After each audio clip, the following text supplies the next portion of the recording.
Ooh, welcome back to Amazin But True, our New York Mets podcast from the New York Post. It's the second victory edition, the first series victory edition of the program. Jake Brown here alongside Nelson Figueroa. Those highlights you heard courtesy of SNY as the Mets take down the Marlins on Sunday 5-1. They win 3 of 4 down at South Beach. They are 3-1 in the season, of course. And Kodai Senga. Kodai, potato. How do you like to say it, Figgy? Kodai Senga with 8 strikeouts, a run. Those first inning jitters, I'm sure you had them when you went out to Citi Field or Shea Stadium for the first time you went out there and pitched in front of the fans, your first time in the big leagues. You saw him get rid of that rust and then just dominate the rest of the way. I think he got a little gas towards the end. And you kind of got to feel he was nervous because the top of the first, when the Mets scored the 2 runs in that ugly defensive inning, he was jumping up and down. You could tell he was like as nervous as all hell. I mean, take us through your first time out there. Did you have a similar feeling your first time in the big leagues? Well, if everything goes to plan, you kind of have it all played out in your mind exactly, the timing of everything. And when the timing gets delayed, you really don't know what to do with yourself. You're trying to figure out, should I go back inside? Should I maybe throw some heat on? Should I maybe, just keep ready, maybe throw a little bit more inside? Japanese pitchers are famous for continuing to throw throughout the innings when their team is up at bat. Daisuke, I got to play with him in AAA with the Red Sox, and he legitimately would throw nonstop in the clubhouse just to keep his arm going. And then when they would yell in and say there was 2 outs, he'd come out to the dugout with us after the 3rd out, go right back out to pitch. They like to keep loose that way. So I imagine that he has a routine that he like to stick to. But you know what I like to stick to is a 2-0 lead. And you like to stick to a ghost forkball because all 8 of his strikeouts were via the ghost forkball. I mean, want to talk about a put out pitch, Figgy? When you strike out a guy every time with the same pitch, and I know it's the Marlins. Listen, his first 2 starts are warm-ups. They're both against the Marlins. I can't wait to be there on Saturday and see it in person. But, it's filthy. And it's going to work against teams better than the Marlins, too. And they got some major league hitters. Listen, Luis Ariz is getting compared to Rod Carew by Buck Showalter and is a walking hit. Michael Beasley, congrats to the New York Knicks clinching a playoff spot, was walking bucket. Luis Ariz is, WH, walking hit. Every time he comes up, he gets the hit. So they have professionals, but it's good that he gets to start his big league career against a 4th place team. And man, he was fun to watch. 89 pitches, 8 Ks, a run. He used the splitter, which is called a splitter, but then it's the slider was part of his repertoire, which is called a sweeper. Now, my parents at one point had a cleaning lady and we had a sweeper, and I have a sweeper in the other room where I sweep the floors. But what's the difference here? Why is it called a sweeper, and why does he have a fancy name for every pitch? Well, usually what they do is that with their database, depending on how much spin they're putting on it and how much movement it has, horizontal and vertical. Also, one of the things that they look at is the depth in each and one of those pitches. So sliders are routinely, they kind of go, if you look at the hands of a clock, curveballs, you hear the 12-6 curveball. That means the ball goes up to 12 and then down to 6. That's a 12-6 curveball. Now, when it comes to a slider, it's going to go more of like a 1-7, so it's going to move up a little bit away and then come back down to the corner. When it comes to a sweeper, it's going to be even flatter, but a little bit more like a 2-8 or even to 9, which just kind of goes all the way through the zone. And it's a bigger kind of breaking ball, something to kind of keep them off of the shorter, quicker movements of cutters, like most pitchers have gone to, in these days. It's, 95 plus fastball with a cutter or a slider type action. But if everybody's doing the same thing, you got to have something that sets you apart. The ghost forkball is that pitch, but he also has other weapons. The sweeper for him, though, is more of a cutter. It's really a cutter, but it has a bigger movement to it. You're looking at something that he's able to command in the strike zone, maybe throw it when he's behind in the count and get himself back in the count. So he's a very polished pitcher. He has tremendous poise after having the first inning jitters, and those are tough. You go out there, you're pitching in a dome, like, the Marlins Stadium. It's a different feel to it. It's just not everything that you would expect. He's been out, pitching in Port St. Lucie. Now he goes and he's facing the Marlins, indoors. There's a lot of little elements, but it was tremendous to see him get over those first inning jitters and just go back to work, because his stuff will play. His fastball, we've seen him upwards of 98, 99 miles an hour with his fastball. He's able to do so many things, and it is going to be interesting to see the next time when the Marlins face him, if they're going to be able to make adjustments. The trick with the ghost forkball or any forkball is that you can throw it and you can tell him it's coming, and it doesn't matter because the movement on it is unpredictable. That's what makes it so hard to hit, because one time it could go down and away, next time it can go down and in, next time it can just go straight down. So it'll be interesting to see that in the next matchup if he's able to have the same kind of success, or will the Marlins be able to make some adjustments. That's Nelson Figueroa, star of pitchhub.com. If you want to see his content, you could hear him talk about pitches on there. Don't actually go to that site because I don't know if it exists. But that be careful, because one of my kids that I train, he has a T-shirt that it has the same font as another website, and it says only pitchers instead of the. And it's pretty cool. And it's pretty cool. I was like, oh, that sounds like an awesome T-shirt. I was going to make them for the kids. We're going to get our logo on pitchhub.com. We're going to make those in the next T-shirts. I don't think the New York Post is going to pay for those. This is Jake Brown, Nelson Figueroa, at Jake Brown Radio, at Figgy NY, at Amazin But True. Live podcast Thursday. Be there after the home opener. Katch Astoria, 6 p.m. Us too. Endy Chavez. Please, Mother of Nature, please do not rain. The conflicting reports, me and Hearts on different websites, hour by hour. One says 50% chance of rain. One says 69% chance, which we'll do in the ABT 69. One says it won't rain. Like, so if it rains, we're screwed. But rain or shine, we will have a show. Let's just pray there's no delay and we get this in. You can't keep going on things with Hub, like weatherhub.com. That thing's your problem. You got to take the Hub out of all the stuff you're starting to go online and look up. Weatherhub.com. Safe search off. Be careful, folks, in these streets. But yeah, let's hope it doesn't rain. We're excited for the show. We're excited to see Endy. We're excited to be back at Citi Field. Kodai Senga, his role becomes that much more important. Now, I recapped it on Thursday. Of course, we can't have nice things as Mets fans. We'll do it quickly here because it's old news now here, Figgy, but the Justin Verlander injury, can you as a pitcher describe what that means? A low-grade terrace, I'm thinking of Bay Terrace Major, where I would used to get Ben's Deli pastrami sandwiches. Terrace Major, back of the shoulder strain. What is that? And, like, are you confident here that Verlander is going to be back in a few weeks? No, not even a few weeks. You asked him, he said that if it was a playoff game, he would absolutely be pitching. It's just the beginning of the season. There's no need to push it right now. And you have enough resources and enough guys who are built up right now, where you had the dynamic duo of Peterson and McGill ready for just an occasion, right? Justin occasion. But I think what the most intriguing thing is, he said he'll be back as soon as this, this injury list stint is over, and he'll be his old self. You didn't notice anything in his pitching. It wasn't all of a sudden, he didn't have the same ump on his fastball or his breaking ball. He got hit with a couple of comebackers. You saw some frustration out of him, but he had a bit of a velocity drop. So there was something there. But to me, you get to this point of spring training and it's the last start before you're getting ready to break camp. Do you really go all out when you're Justin Verlander? Do you let it eat and try and throw 100 miles an hour? If you are feeling a little something, you hold back a little bit. You're not just trying to give it 110%. You're on the team.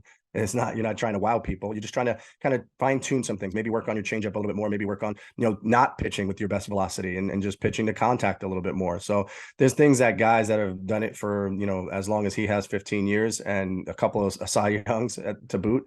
I think that's one of the things that you can appreciate, is that he knows when to push it and when not to. Famously, he's the kind of guy that has always been in his career that they were trying to get Syndergaard to be more like, right? It was like, hey, start out in cruise control at 93, 94, 95, and then turn it up when you really need it. And Justin Verlander is that guy. He used to go into the 8th and 9th inning, and all of a sudden now he's touching 100 miles an hour, 98, 99, when everybody else is kind of petering off their velocity. He's able to add. So I think he's fine. I don't think this is something that he's giving lip service to. But again, the Mets are going to take their time with it. There's no reason to push it. It's too early in the season, and you have enough starters to go around a couple of times, especially in the month of April. Yeah, and you said petering. David Peterson has an important role. Tyler McGill's an important role. Did a nice job on Saturday. He'll pitch the home opener. A little less exciting than Justin Verlander. I was excited. Be there, me and my dad watching a Hall of Famer. It was going to be beautiful. It's not going to happen, unfortunately. But, you seem confident. He seems confident. Let's hope he's back before the end of the month, because we'd love to see him here. And, they're fine for now, but, all good things come to an end. But Senga's role becomes very important on this team, at least for the short coming. And he's got to be a surefire bet You need 30 starts out of him. He needs to go the whole way. And this was an encouraging sign. Tommy Pham, encouraging sign. More than just a guy with a fantasy football trade gone wrong. Like, he blasts a homer on Sunday. And again, I told you this guy's going to be important for this team. And this is what Buck Showalter does. He gets everyone involved in the first week. Like, Brandon Nimmo didn't need a day off. Starling Marte didn't need a day off, but gives them both a day off. And Tommy Pham comes in there and, is a huge part of the game Sunday. His first stolen base, his first homer, 3 for 4, plays solid defense, which is important in that outfield, especially in center field, where Jazz Chisholm looked like Daniel Murphy when he started off in left field. I mean, he had no idea what he was doing out there in center. Daniel Murphy, who will be part of the Long Island Ducks and who we hope to have on the Amazin But True podcast soon to talk about his return. That was a big story the other day. But Tommy Pham, a big part of the team. And that was good to see. Because when the bottom of the order is struggling, and that leads me to my next guy who didn't do much over the weekend, that's Eduardo Escobar. Now, Mets fans already want Brett Baty starting home opener. You got to realize they're not going to be like a week. He went 1 for 16. We're bringing Brett Baty up. It doesn't help Eduardo Escobar's case, Figgy, that Brady hits 2 homers and is already crushing it in AAA in the first weekend. But the leash isn't going to be that long in Escobar. We like him, good clubhouse guy. But he'll be on the team, but he might get sent to the bench for Brett Baty if this lasts, 2 to 3 weeks. But like, Mets fans got to slow their roll with like, all right, get Baty on a flight to Milwaukee for Monday's their home opener. It's just not going to be that short of a leash. If it was Darren Ruff, it might be. But this is Eduardo Escobar. He was a big part of their push to the playoffs last year, and he's going to get his chance. But this back. You were a guy who, like, if you struggled, you were going to get sent down. Not that Escobar would get sent down, but that feeling is probably in the back of his mind. He's cleanly shaven now, looks a lot different. I like him a little better with the facial hair. Maybe that helped him hit. But, Escobar's got that in the back of his mind of Brett Baty could be replacing me any minute now. Yeah, he kind of had the same April feeling to him last year. Maybe he's just a guy who starts off slow and then he gets hot, and he's very streaky like that. We've seen how streaky he's been. That September was unbelievable. He literally single-handedly carried the Mets for a straight week, getting every big hit, big home run, big moment. It was his name next to it. I'm not so much worried about him. There are other guys on this team that you're expecting more from. Lindor didn't really do much. Pete didn't do much other than the home run. Those guys are the guys that you're expecting to do more in that middle of that lineup. So it was nice to see Tommy Pham. It was great to see Mark Canha the day before on Saturday. He was a one-man wrecking crew. And it was interesting because after the game, he talked about adjustments he made. He wouldn't tell the media what the adjustments were. But it's very intriguing to me that game 2 and 3 of the season, the guy's talking about adjustments he made, and then he starts killing the ball. Like, that quick of an adjustment, it's cool to see because these guys are learning the fly. It's a long season, but early to make adjustments. But, hey, whatever you got to do to make it work, right? Yeah, you would love that veteran players kind of can figure that stuff out on the fly. And I think for the Mets team in general, Game 2 saw them lose 2-1. And, there was a lot of swing and miss. There was a lot of, just missing balls that they should have hammered. The Marlins bullpen did a fantastic job of keeping the Mets hitters at bay. I think you saw a different game plan in Game 3 and 4. You saw more contact, more hitting the ball the other way, more what we're used to seeing from this New York Mets lineup. And probably all it took was, the hitting coach to be like, hey, guys, let's get back to who we are. Let's not start swinging out of our shoes. Let's not try to top each other with, all these exit velocity swings. Put the ball in play, make some things happen. And they were able to do that. So it was more Met style baseball, the playoff style baseball that they need to continue to play. And, those big hits will come, the big home runs will come, but you want to see guys like Mark Canha. It's not just, one big swing of the bat. It was several wonderful swings that, pulling the ball to the left side, hitting the ball to the right side for a double, being able to put the ball in play and cut down on his swing, making adjustments. Tommy Pham is another one. These guys are relentless workers. They're going to continue to take BP and feed off each other. And hey, what's working for you? Are you using a toe tap? Are you trying to do something different with your legs?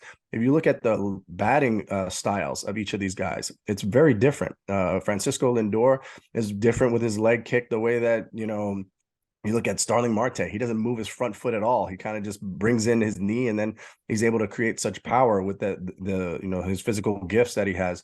I look at this whole team that these guys just have to know who they are and what they're trying to accomplish on each and every at bat, and go back, and it's a long season. So I'm not sitting here going, "Oh my God, 154 Lindor, what are we gonna do?" And for Escobar, it's more that Baty went off with 4 hits, 2 home runs, 4 RBIs.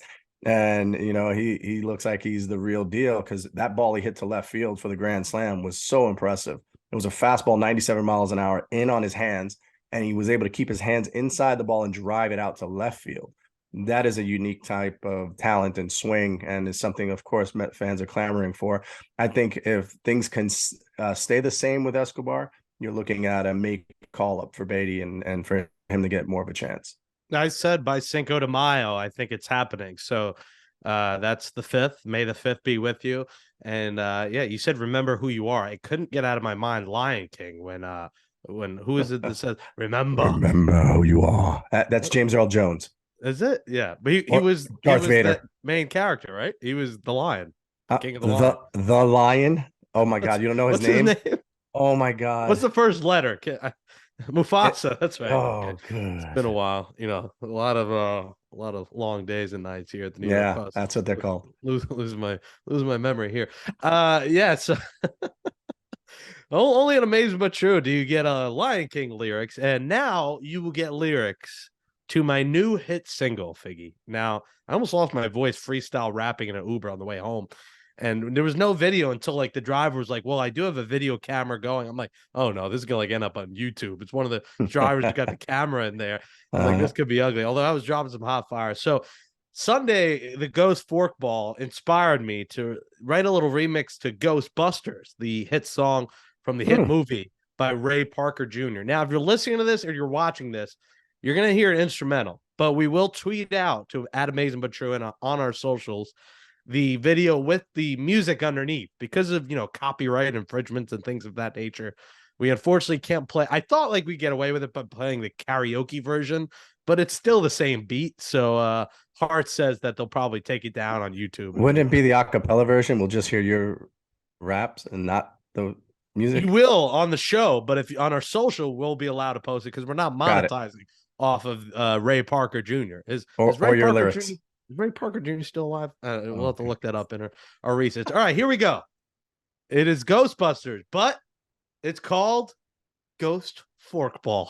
Really creative with the title. Nice. By Chase Swizzy. Here we go. I'm going to play it on my end in my headphones, and then we'll, on social here. Here we go. Let me pull up the lyrics. This is some hot fire I put together here. Very simple, and you could sing along to it. Hopefully this will be the theme song when he's out there. All right, here we go.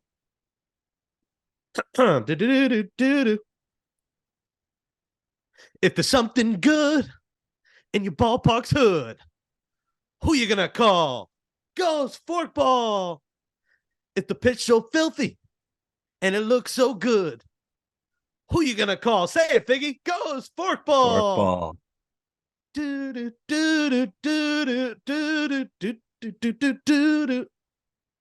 Senga ain't afraid of no ghost.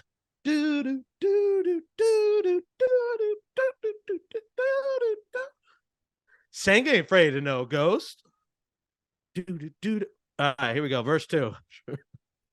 Really extensive. If you're seeing Kodai running through your head, who you gonna call? Ghost Forkball. Ghost Forkball. An elite pitcher, and he's striking you out. Who you gonna call? Ghost Forkball. All right, final line. Here we go. Senga ain't afraid of no ghost. I heard that one before. All right, that's my little hit right there. What do you think? Pretty fun, right? Yes. Not your finest work, but it's early in the season. We'll give you till May before we'll send you down. It's fun enough. And in being a rapper, I forgot to do it before. And we'll do this for each series, depending how many wins they get. Because they won 3 games and 3 of 4. Luckily, I do have enough on me. It is 3 chain season. So here's Thursday's win. Now we lost on Friday, right? So that's a loss. So Saturday night chain. This one's got a little wear and tear on it. That's chain number 2. And then chain number 3 for the series win, Figgy. If you're watching this on video, chain 3. 3 chains, 3 wins. The New York Mets are 3-1. Boom. Amazing, but true. But true. There it is. All right, 3 of 4, 3 chains. That is Ghost Forkball, the hit single. 3 ahead, Figgy. Monday in Milwaukee against the Brewers. One final thing on this series we'll close out on.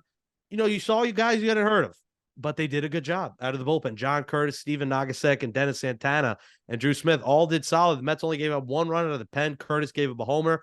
Otherwise, solid so far. Again, early, bad team. Let's look at it what it is, the timing.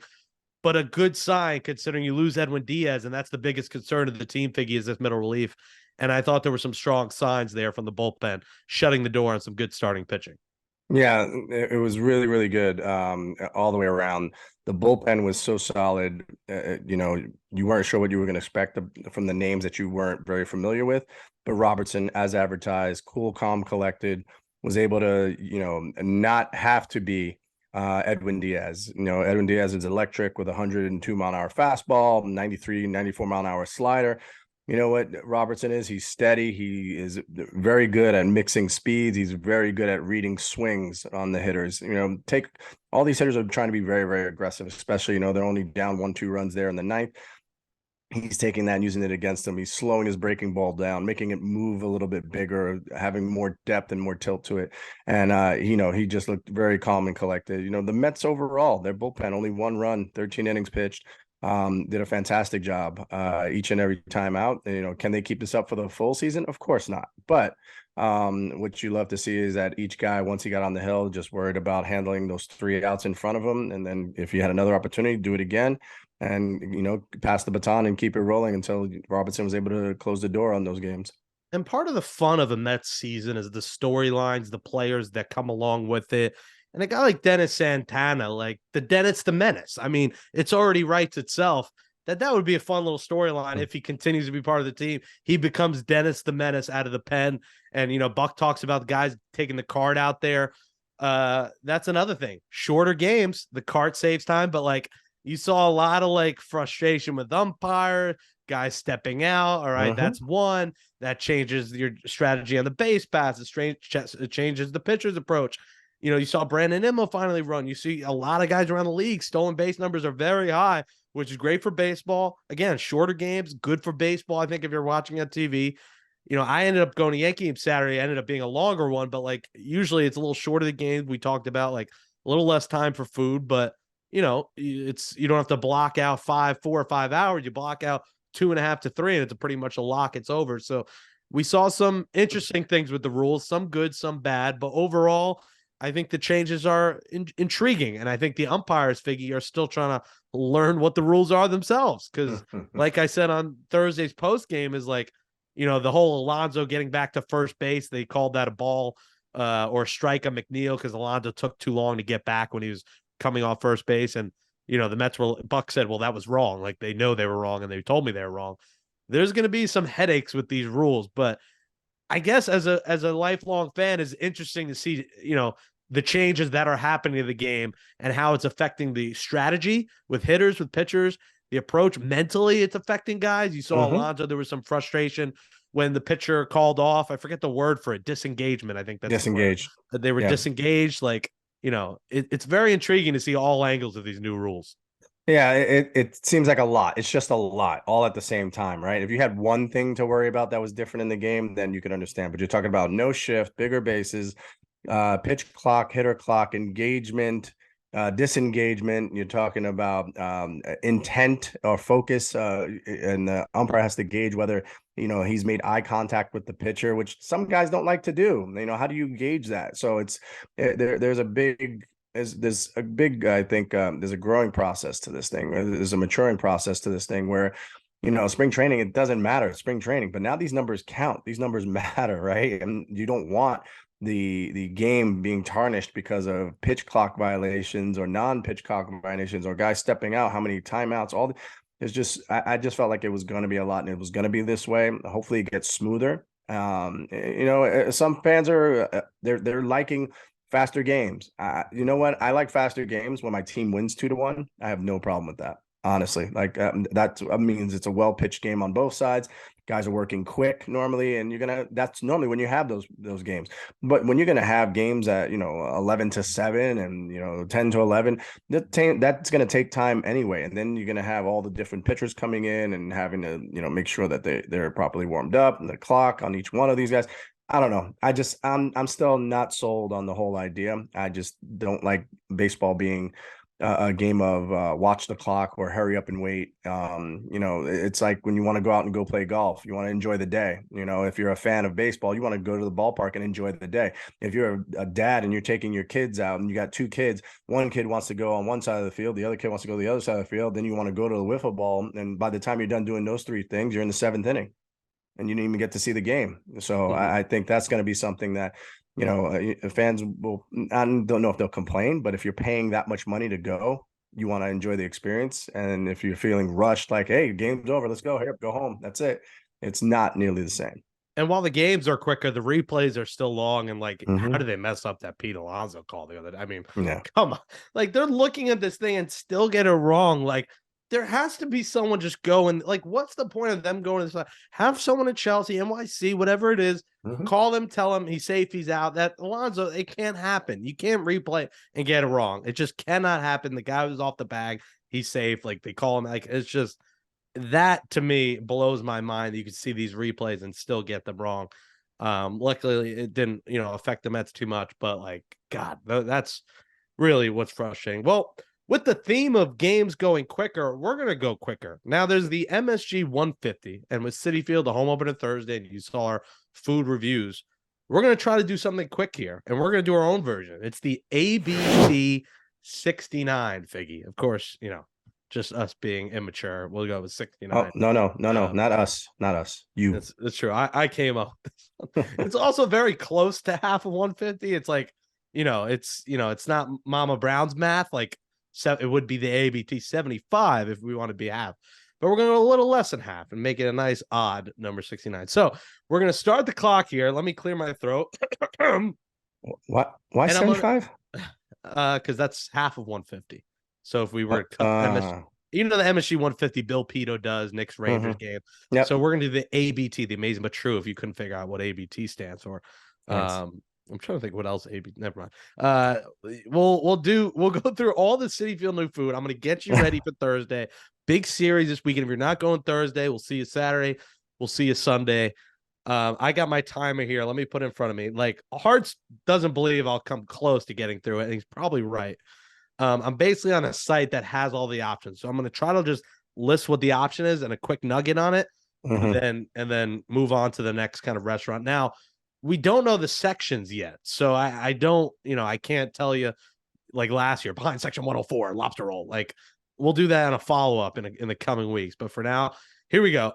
ABT 69. We'll start the clock in 3, 2, and 1. Beyond Nightlife Sushi, if you like sushi, I do not. You get that. Sonny's All American Kitchen. You got Sonny Anderson, a lot of nachos, mac and cheese, very good. Chef Mark Murphy's Porchetta Sandwich Shop. You like porchetta sandwiches? You got that. Patsy's Pizzeria. They've had it before. Get yourself some pizza. Freedom Meat Purveyors. They got the new ribeye this season. Delicious. We tried it. Fuku. You want spicy chicken? It's a little spicy. Not my cup of tea. You might like it. Shake Shack. It's the original. You already know. Sweet Chick. Shout out to Nas if you want chicken and waffles. Pig Beach Barbecue. They got it in Brooklyn. They got it in Astoria, Queens. And you get yourself some barbecue. Now the Jacob's Pickles. You already know I salivate over the chicken biscuits. Damn it. Fried chicken sandwich with donut and honey barbecue is beautiful. Pop-up bagels. You saw my hat. Not famous, but known. Sums me up well. I'm not famous, but known if you like the classic pizza bagel. Empanada Mama, if you're an empanada fan. Emma's Torch, the wings, a little tangy, a little pickly, not my cup of tea. You might like them. Takumi Taco. Who doesn't like tacos? Sunday Donuts. If you want the donut with those Oreos on it and Sunday, it's very good. Tang, that's his Queen Special Belogi Rice Cup. Fresco's Grand Cantina. The Nourish Spot. You got Chitty's Cheesesteaks. Jacques Torres, that's my French name. And you got cocktails. Boom. Whoa. I did that in 61 seconds. Wow. Went through every one. I got 4 seconds to spare. Great cocktails. Go Dillamore 2 whiskey. Boom. Wow. That's at 69. That's impressive. I even got to throw alcohol on there. How do you like that? That was the most impressive thing you've done all day. Yeah. I'll give you that. All weekend. All weekend. That is an accomplishment. It made an under 69. Now, I couldn't give the full detail of all, but I went through all the new ones. So good job there. All right, this is Amazin But True. Jake Brown, Nelson Figueroa. Thursday, home opener live podcast. Katch Astoria, Endy Chavez. Be there. It's free. Just show up. And let's hope the rain holds off. Well, when we come back on Amazin But True, we bring back an old staple for the first time of the 2023 season. I was a B student at Hofstra. I'm really an F student at the Nelson Figueroa Spanish Academy, but we'll try to get a C this year, and we'll do it next. Bienvenidos, mis amigos. Soy Nelson Figueroa y llegaste a la Academia de Español con Nelson Figueroa. If you didn't know what I said, it's the Academy of Spanish Academy, here with Jake Brown, who is by far the worst student I've ever had. I try to teach him just a little bit of culture, and it's going to take a lot more than that just to get him to roll his R's one time this year. One time, and I think it'll happen eventually, but definitely not on today's show. So, in honor of the Mets winning the series against the Marlins, a couple of fish-related themes. First off, we have reeling in the fish. And this one, Jake, I don't think you're going to even get. This is tambalándose en el pez. Tambalándose en el pez. Is that on J Balvin's new album? What? All right, slow it down. Here we go. Tambaleándose en el pez. Say it again. Tambaleándose en el pez. Tambaleándose en el pez. Tambayándose abases. Tambaleándose. Tambanándose? No. Tambaleándose. Even you're screwing up your own language. Tambaleándose. Tambalabase. The last part is easy. En el pez. Wait. We still didn't get the first word. Tambayapase? Tapeñaki? What? Tambayapase? Tampalapi? Tambalándose. Tambalan, but all right. Tambalándose. I need to write this down because this is the hardest word in the history of any language. Tambayabase. No, there's no yaba. Say it slowly. Syllable by syllable. Baleándose. Baleándose. Bond? Like James Bond? Ba, like a sheep makes noise. Tamba. Leándose.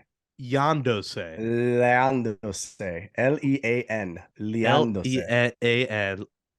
Leando. Soy. Se. Se. Tom Jones. Tombalandese. Tambalándose. This is the most white men can't jump version of a Spanish word of all time.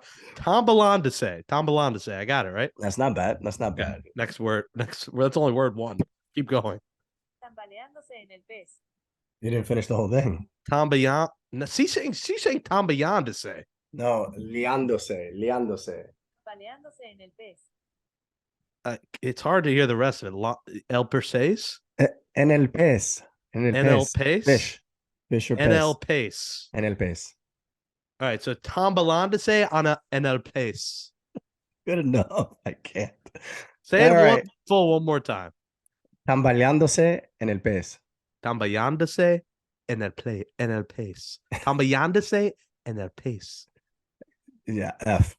Now we're gonna go to Kodai Senga's Ghost Forkball. Or my hit single, Ghost Forkball. Yes. Or your hit single, Ghost Forkball. And that's gonna be Tenedor Fantasma. Tenedor? Tenedor Fantasma. Tenedor. Mm-hmm. Okay. Tenedor Fantasma. Fantasma. Oh, I kind of like that one. That has the makings of like Ozuna's like greatest song of all time, right? And now put them together. Oh boy. Tenador. Is it Tenador or Tenador? Tenedor. Tenador. Yeah. Tenador Fantasma. See, it was pretty easy. You got that. Tenador Fantasma. Tenador Fantasma. I like that one. Wow, that's Ghost Forkball. Wow. Yep. Fantasma. I thought it'd be more extensive than that. Fantasma meaning ghost and tenedor fork. But so then is there a baseball you don't say in there? Ball. No. You don't say ball when you say fork. It's tenedor, fantasma, when you're throwing your pitches, like curva is curve. You don't say curve ball. Curva pelota. No. Curva is curve. So tenedor is fork? Tenedor's fork. And Fantasma is Phantom or ghost. phantom. Wow. So Tenedor, chicken fingers. That'd be fork chicken fingers. All right. You got God, the you're idea. the- All right. you're So the worst. Tombalandase and El Pas and Tenedor Fantasma. And last but not least, I like that. what did you want for this one? Home opener? Home opener or first home game. First home at game. Citi Field Thursday. We'll see you there, 1:00. Mother Nature. Hold up. Real easy. Primer juego en casa. That was harder than you made it easy. Say it again. Primer juego en casa. Premier. Juego en casa. Hold on. Let me. Premier Fuego. Why you say it like that? Because that helps me Premier. pronounce it. Premier Fuego. Jake, like I wish fire. you went pre-med. Well, Not actually, it's Premier. funny on that. You will meet the Browns for the first time on. You've never Oh. met my parent. No, So I it'll haven't. be an interesting time. Nelson, I've heard so much about you. Premier Fuego. What was the rest? Juego. Primer juego. Fuego. Oh, Juego. Okay, Fuego. Primer juego en casa. In casa. In my house. Mhm. First game in my house. I got First it. game at home. Wow. All right. So the 3 words. Tombalandase and El Pas, Tenedor Fantasma, and Primer Juego en Casa. En casa. Oh, so close. En Casa. Primer Juego en Casa. Yeah, I don't know why it sounds like it hurts when you say it. It might be the wisdom teeth are gone. You're a little bit better. Yeah, I blame that. I blame the wisdom teeth. All right, that is the first trip to Nelson Figueroa Spanish Academy. I'll give myself a D on that. I think I proved from an F to a D student. It was an effort. It was. I like that you stuck with it. You wrote it down. You tried to sound it out, and you did. You did your best. That's all you can do. It's a very hard language. So we tried our best. Should we have Hearts try it on the audio? Should we see if he does any better than me? Just give him reeling in the fish. Go All ahead. right, Hearts. Here you go. Reeling the fish. Tombalandase and I'll pass. Go.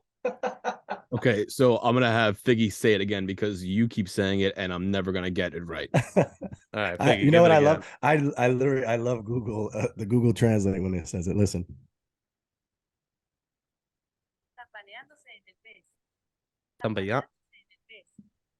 And it sounds like she's saying, and a face in your No. face. Tambaleándose en el pez. Cambayándose en Lopez. Oof. Do you hear that flair this man has? All right, Do he you gets hear a that? C plus. I get a D. All 7 years of New York Nostril flair educational when he Spanish. says it. He is. My man is. Yeah, on see, he point. took Spanish. Jake I Brown? didn't take Spanish. It's a different world when he took it. I took it in college. They weren't giving me name cards in college. They were expecting me to have a PhD in Spanish. And I was just like, hola. Like, I couldn't say anything. I was trying to learn hola for the first week. And by the end of the week, they're telling me about steak and caviar. I'm like, stick with the basic words before. All right. So Hearts get to see. I get a D. Well, we'll close out this episode of Amazing But True next. All right, good trip to the Academy there, and a good show today, Figgy. That says goodnight to episode 133 of Amazing But True, our Mets podcast from the New York Post. Thanks to you, Jake and Andrew Hartz, for producing the show. As always, subscribe to Amazing But True on Apple Podcasts, Spotify, Stitcher, or wherever you get your podcasts. Subscribe to the New York Post Sports YouTube page to watch all our episodes and give us a thumbs up below on YouTube and comment below as well. Follow us on Twitter at Amazing But True, at FiggyNY, and of course at Jake Brown Radio. Well, we are back again Thursday, Figgy. Katch Astoria. Can't wait. Can't wait. It's going to be a good time. Endy Chavez will be there. Please, God, this weather report is pissing me off because any sense of rain will ruin our day. But we won't let it. And there'll be a Cadillac there. So if you're interested in buying one, here's what you do. You look at it. You're going to buy it. You tell them the Podfather sent it. Then when they say, who the hell the Podfather, you tell them Jake Brown sent you. If they say no to that, tell them Nelson Figueroa. And when they don't know that, tell them Amazing But True sent you. When they don't know that, say the New York Post. And if they don't know that, then tell them to F off. And that's it. Just get that car. Get a Cadillac. And yeah, we're excited for that. Thanks to them for that on Thursday, 6 p.m. We'll get there around 5:30. And by these games going, we would think the game, if there's no rain, it'll be over by 4. And the traffic shouldn't be that bad where you can't make it 90 minutes later. Astoria is only 15 minutes away. despite people thinking Astoria is in another land. It is not far. One of my biggest triggers is that. For Nelson Figueroa, Andrew Hartz, I'm Jake Brown. We'll see you on Thursday, 6 p.m. Katch Astoria. Take the N or W train if you're riding the train and get off at 30th Avenue. Home opener, 3 in Milwaukee. We'll see you Thursday. Thanks, everybody, for listening. And as always, Figgy, Let's go, Mets. I love you too.